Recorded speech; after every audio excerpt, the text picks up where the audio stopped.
रंजन मल्लिक सरपंच नीलेश्वर ग्राम पंचायत। आज आम सार आसीलु आज कलेक्टर आज पाके एसबी आज पाके आम दाबीपत्र धरिक आम गाँव में बांधन बाल रो 10टा महिला ग्रुप शताधिक महिला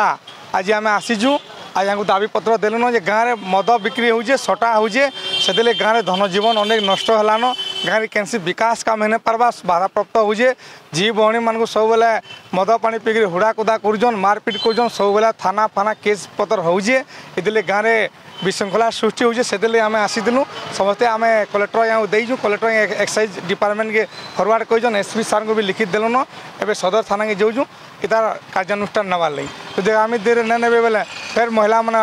को धरिक महिला मैंने आसी रास्ता के उतरबे तो एंता जदि देखुन आज्ञा मद मदर केते क्षति होची गाँव में किसी तो लाभ नहीं हबार देखुन सरकार भी मद सब बिक्री कर मद जो बंद करते बेले भल था। मोर नाम अखिसा आम बांधन बाहर आईचु 10टा ग्रुप आम मद और सटा बंद कर बोलिक दसी ग्रुप आईचु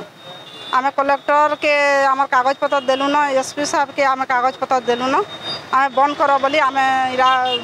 सब लेडीज माने ताकर पाखु इटा हता करूँ।